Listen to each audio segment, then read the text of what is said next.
ओम नमस्ते जी। महाभारत की इस कक्षा में हम भीष्म पर्व के 22वें अध्याय का स्वाध्याय करेंगे। पिछली कक्षा में हमने देखा कि जो घटोत्कच भीम का पुत्र है हिडिंबा का, किस तरह से अपनी माया से जो कौरव सेना है उनको मोहित कर देता है और सेना युद्ध के मैदान से भाग खड़ी होती है। आज इस कक्षा में हम जानेंगे कि भगवत का घटोत्कच के साथ कैसे युद्ध होता है और भीमसेन और पांडव सेना के साथ कैसे कौरव सेना का घोर युद्ध होता है। इरावान के वध पर जो अर्जुन का पुत्र है दुख उसको अपने उद्गार दुख पूर्ण प्रकट करता है और भीमसेन किस तरह धृतराष्ट्र के 9 पुत्रों का वध करता है और आज 8वें दिन का उपसंहार होता है। संजय कहते हैं, महाराज दुर्धर्ष वीर राजा दुर्योधन ने उस महान युद्ध में गंगा नंदन भीष्म जी के पास पहुंच जाकर और उन्हें वनीत भाव से प्रणाम करके बारंबार लंबी सांस खींचकर घटोत्कच की विजय और अपनी पराजय की कथा कह सुनाई। भीष्म जी बोले, महाराज कुरुनंदन, मैं तुमसे जो कहता हूँ उसे ध्यान देकर सुनो। शत्रु संतापक राजन, तुम्हें जैसा बर्ताव करना चाहिए वह सुनो। तात शत्रु दमन, तुम युद्ध में सदा अपनी रक्षा करो। निष्पाप, तुम्हें सदा धर्मराज युधिष्ठिर से ही युद्ध करना चाहिए। अर्जुन, नकुल, सहदेव अथवा भीमसेन के साथ भी तुम युद्ध कर सकते हो। राजधर्म को समक्ष रखकर ये बात कही गई है। राजा राजा से ही युद्ध करता है।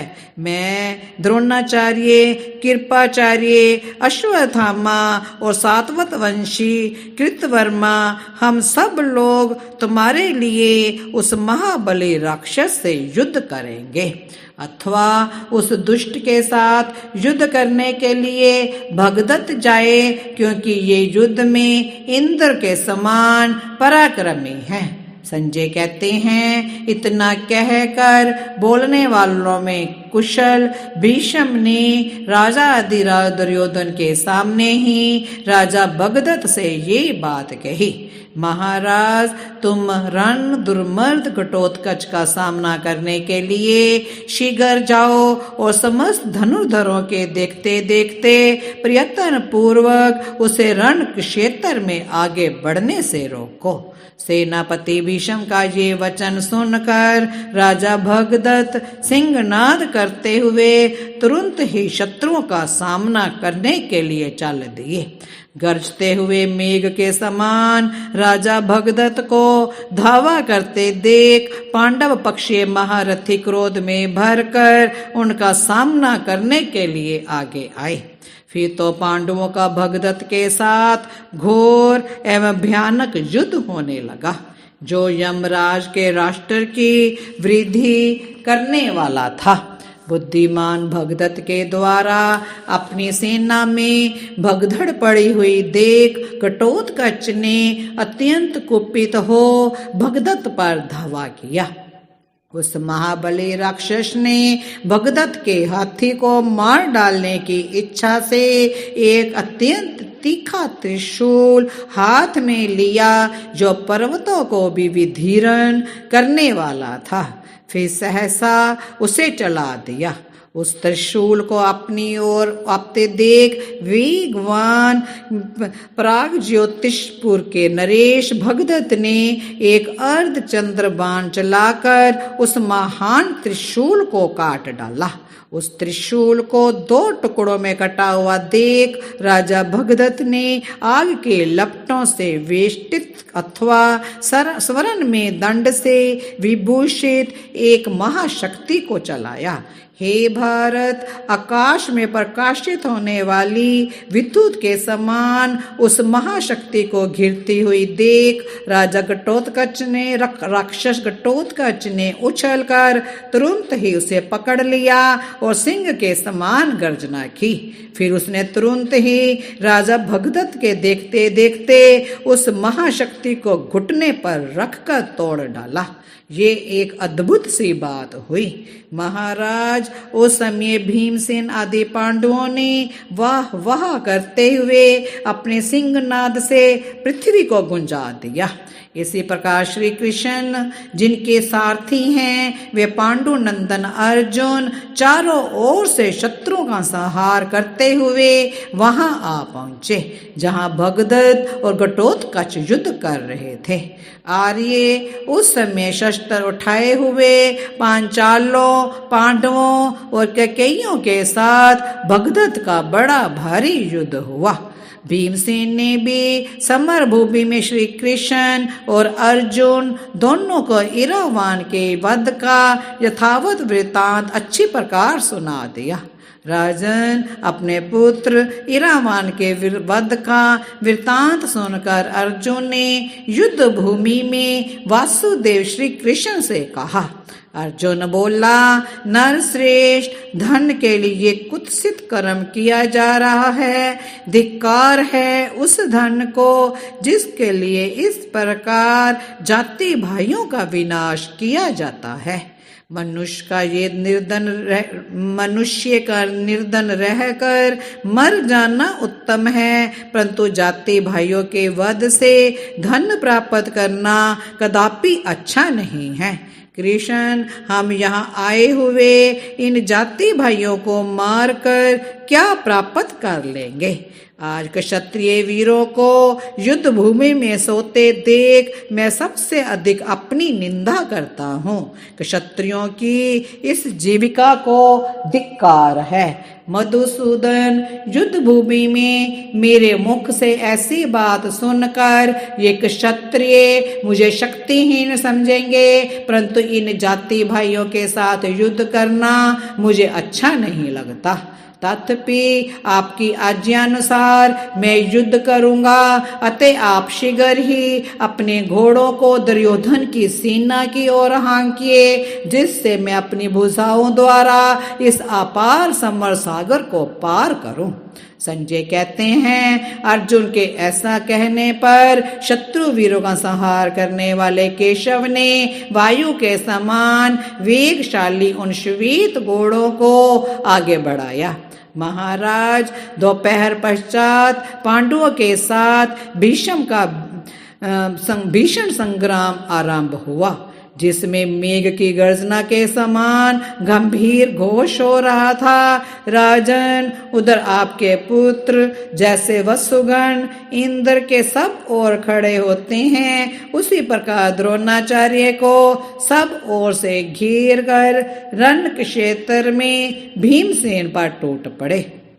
जनेश्वर जैसे घी की आहुति डालने से अग्नि प्रज्वलित हो उठती है, उसी प्रकार रणभूमि में आपके पुत्रों को देखकर भीमसेन क्रोध से जल उठे।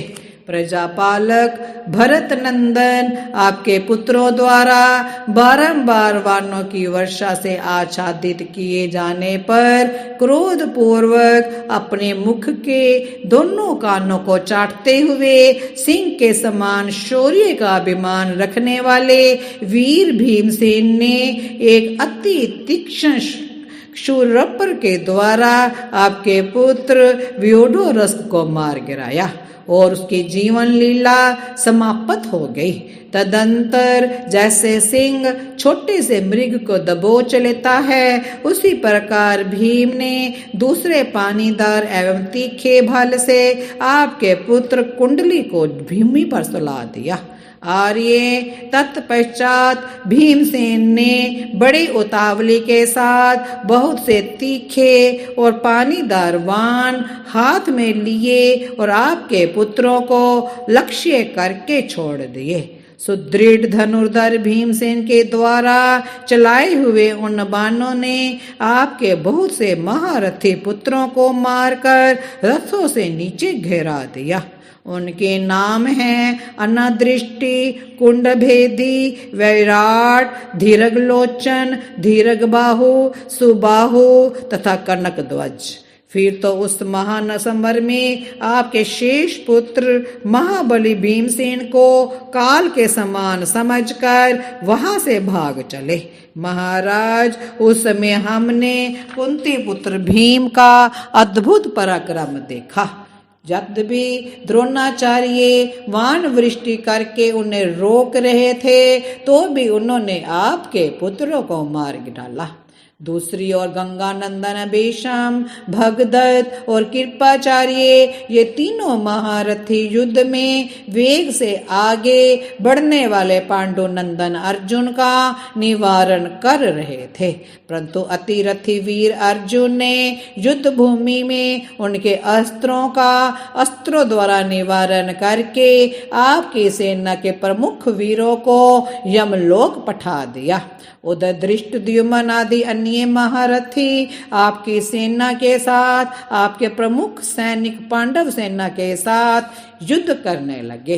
हे भारत, एक दूसरे पर सुदृढ़ प्रहार और दुष्कर पराक्रम करने वाले आपके और पांडवों के सैनिकों का भयंकर कोलाहल होने लगा।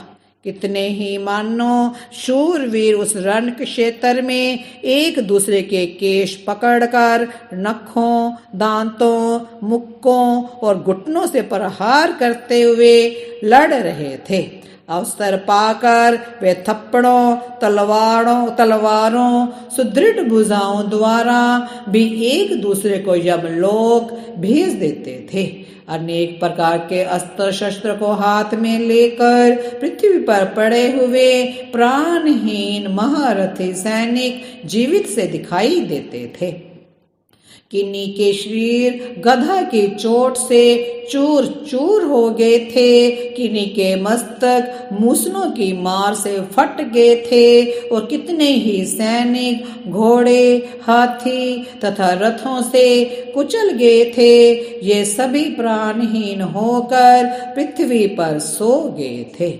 राजन, इसी प्रकार घोड़े, हाथी और मनुष्यों में मृत शरीरों से भारी पृथ्वी पर आच्छादित हो उस समय पर्वतों से ढकी हुई सी जान पड़ती थी। हे भारत, इस प्रकार आपकी और पांडवों की वे दोनों विशाल सेनाएं एक दूसरे से भिड़कर रणभूमि में रौंदी जा रही थी। भरत नंदन, उस समय जब अधिकांश सैनिक परिश्रम से थक कर चूर चूर हो रहे थे, कितने ही भाग गए थे, कितने ही योद्धा रौंद डाले गए थे। रात्रि हो गई थी और हमें अपने सेवक दिखाई नहीं दे रहे थे। तब कौरवों और पांडवों ने अपनी अपनी सेनाओं को लौटने का आदेश दे दिया। इस तरह आज इस अध्याय में देखा कि कितना भयंकर कौरवों और पांडवों के बीच में युद्ध होता है और भीमसेन जो धृतराष्ट्र है उनके कितने पुत्रों को मार गिराता है। इस तरह भयंकर युद्ध चल रहा है। 8वें दिन का युद्ध आज समाप्त होता है। आज इतना ही। वीडियो को लाइक करें, शेयर करें, सब्सक्राइब करें। ओम शांति शांति शांति।